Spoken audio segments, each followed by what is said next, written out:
Hello friends.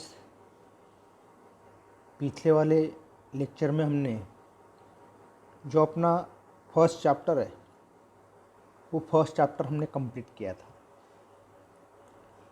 उस first chapter के ऊपर के जो कुछ क्वेश्चंस है वो क्वेश्चंस आप लोगों ने सॉल्व करने हैं। अगर उन क्वेश्चंस में कुछ दिक्कत आती होगी तो हम आपको वो सॉल्व करके देंगे। ओके, तो अब नेक्स्ट चैप्टर जो है वो मतलब सेकेंड वाला वो means utility analysis. Second chapter utility analysis. तो इस चैप्टर में क्या क्या देखने जा रहे हैं हम, या कौन कौन सी चीज़ें वो हम देखने वाले हैं। तो सबसे पहले इस चैप्टर का इंट्रोडक्शन हम जानते हैं। Okay, you have been already introduced to the concept of utility in class 11। हमने 11 क्लास में ये जो यूटिलिटी कंसेप्ट जो है इसके बारे में ऑलरेडी हमने जानकारी ली हुई है। मतलब जब आप 11 क्लास में थे तब ये जो यूटिलिटी कंसेप्ट है ये यूटिलिटी कंसेप्ट हमने पढ़ी हुई है। This unit give a details explanation of consumers behaviour. अब ये जो यूटिलिटी है जो कंसेप्ट है, ये यूटिलिटी कंसेप्ट जो है, ये जो यूनिट है, ये यूनिट कंज्यूमर का बिहेवियर किस तरह का रहता है इसके बारे में डिटेल एक्सप्लेनेशन करता है। मतलब यूटिलिटी ये जो कंसेप्ट है, ये कंसेप्ट कंज्यूमर का बिहेवियर किस तरह का रहता है इसके बारे में वो डिटेल एक्सप्लेन करता है। Okay, next paragraph. In practice every individual tries to satisfy he wants with available resources. In practice मतलब रियल में, प्रैक्टिकली जो एवरी इंडिविजुअल्स रहता है, मतलब हर पर्सन, एवरी पर्सन, उसमें हम भी इंक्लूड होते हैं। तो एवरी इंडिविजुअल जो रहता है उसके पास जितने रिसोर्सेस अवेलेबल है, अवेलेबल रिसोर्सेस है, उन अवेलेबल रिसोर्सेस का इस्तेमाल करके वो अपनी जो वांट्स है वो वांट्स सेटिस्फाई करने का ट्राई मीन्स प्रयत्न वो करता है। और ऐसा ही है, देखिए हमारे पास जितने रिसोर्स है, हम खुद का एग्जांपल रखें कि हमारे पास जितने भी रिसोर्सेस अवेलेबल है उन सब रिसोर्सेस का इस्तेमाल करके हम हमारी जितनी भी वांट्स है वो वांट सेटिस्फाई करने का हम ट्राई करते हैं कि नहीं करते हैं। तो हर इंडिविजुअल जो है या एवरी पर्सन जो है उनके बारे में ये सेंटेंस जो है वो सेंटेंस एप्ली होता है। Okay, next sentence. It is true that all human wants cannot be satisfied fully at a specific time। अब देखिए, it is true मतलब ये सही है कि ह्यूमंस की जो ऑल वांट्स है वो all wants at a specific time,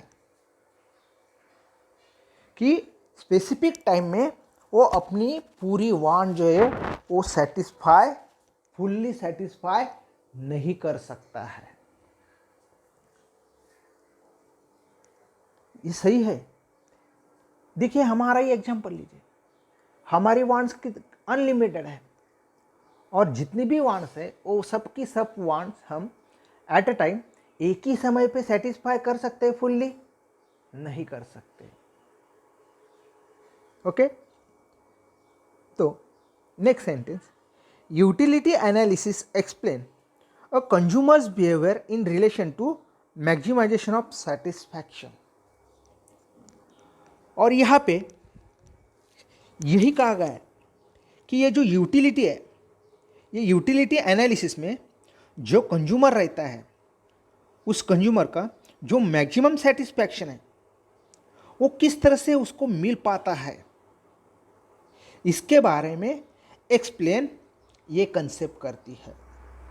मतलब यूटिलिटी एनालिसिस जो है, यूटिलिटी एनालिसिस में कंज्यूमर जो है वो खुद अपने को ज़्यादा से ज़्यादा सेटिस्फैक्शन कैसे मिल पाएगा इसके बारे में वो एक्सप्लेन करती है। ओके, तो ये हुआ इंट्रोडक्शन। एक्चुअली 11th क्लास में हमने ये जो यूटिलिटी कंसेप्ट है, ये यूटिलिटी कंसेप्ट हमने जानी हुई है। तब भी यूटिलिटी की जो डेफिनेशन है वो डेफिनेशन हम जानते हैं ताकि अब भी आपको वो मालूम हो। तो यूटिलिटी की डेफिनेशन क्या है? अगर जनरल तौर पे देखा जाए, generally utility means usefulness of a commodity. General तौर पर हम यूटिलिटी को क्या कहते हैं? यूजफुलनेस ऑफ अ कमोडिटी कि इस तरह से हम कहते हैं। बट इन इकोनॉमिक्स, लेकिन इकोनॉमिक्स में utility means one satisfying power of a commodity. लेकिन इकोनॉमिक्स में यूटिलिटी का मतलब क्या है कि one satisfying power of a commodity, कि कमोडिटी में कि जो वांट्स है वो वांट सेटिस्फाइंग करने की जो पावर रहती है वो पावर मीन्स यूटिलिटी। ओके, तो इस तरह से यूटिलिटी की डेफिनेशन हमने जानी हुई है। अब यहाँ पे देखिए, ट्राई दिस। ओके, कि ये हमको करके देखना है। ट्राई दिस मतलब ये हमको करके देखना है। तो क्या करना है? First, make a list of 10 commodities which satisfy your wants.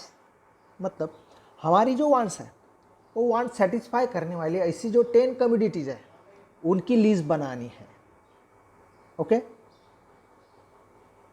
अब देखिए, हम ऑनलाइन लेक्चर आप लोग ऑनलाइन लेक्चर सुन रहे हैं, तो सबसे पहले आपको क्या चाहिए? मोबाइल चाहिए।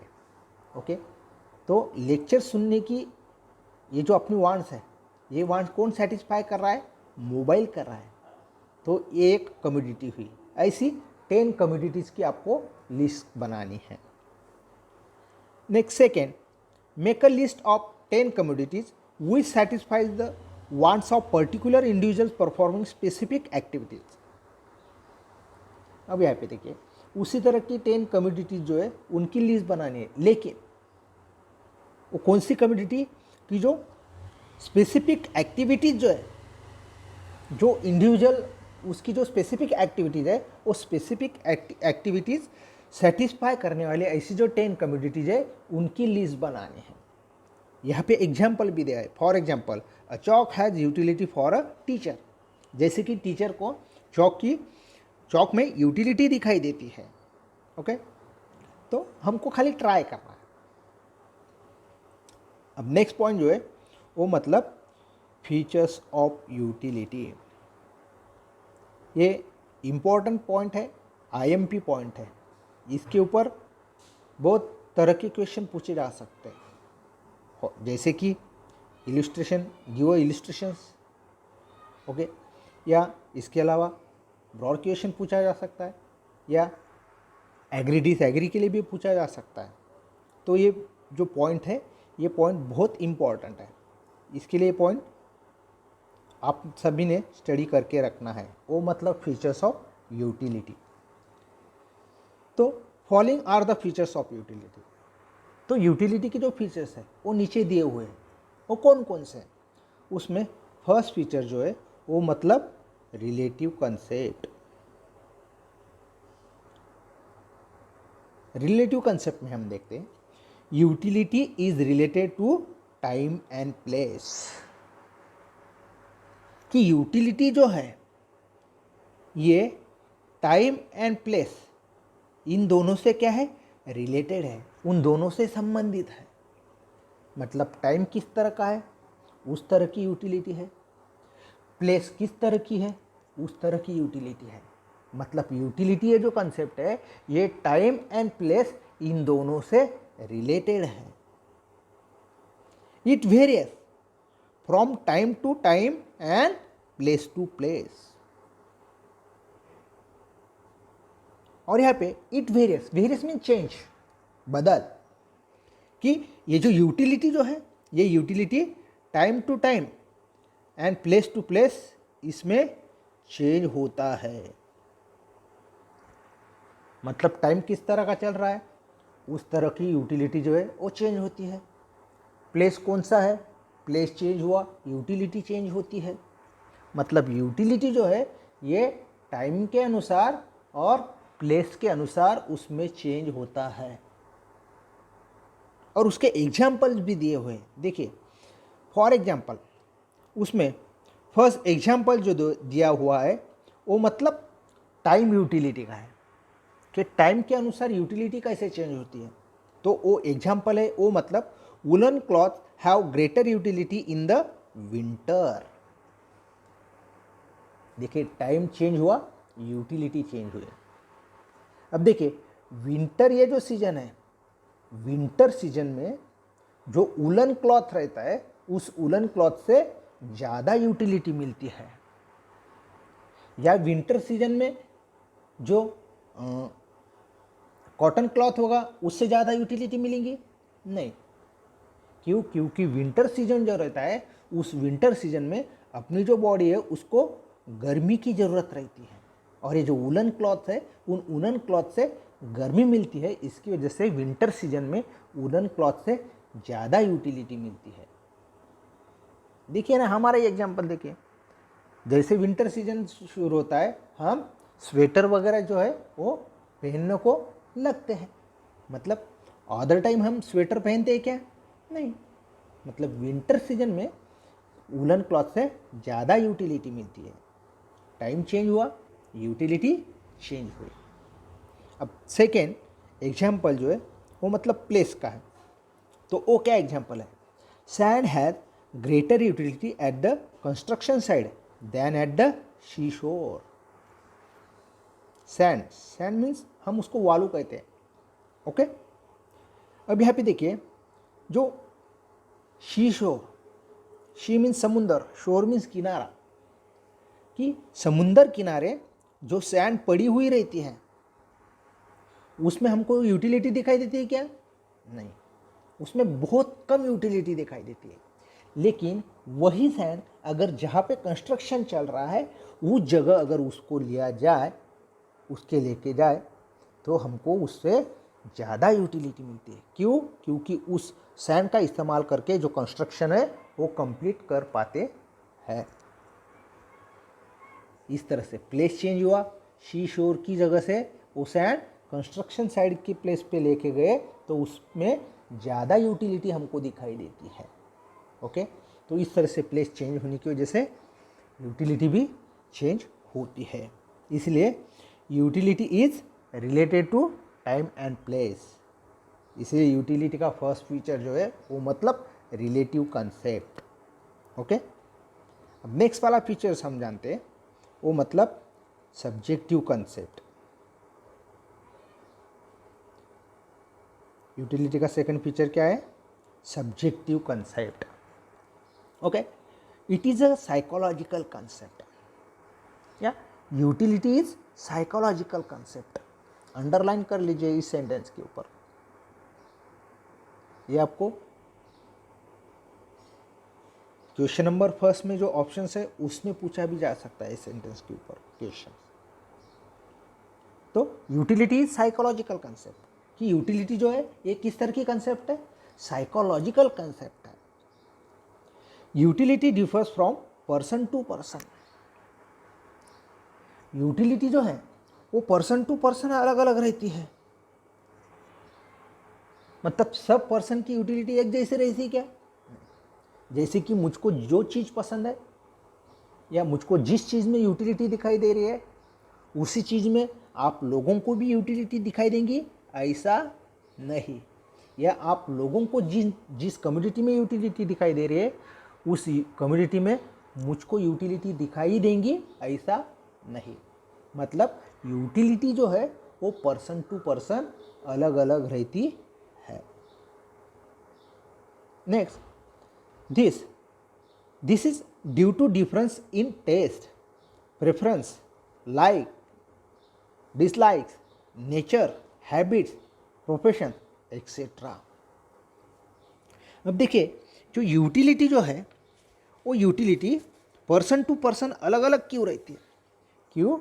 क्योंकि हर पर्सन की टेस्ट जो है वो अलग रहती है। जो प्रेफरेंसेस जो है, टेस्ट प्रेफरेंसेस वो अलग रहता है।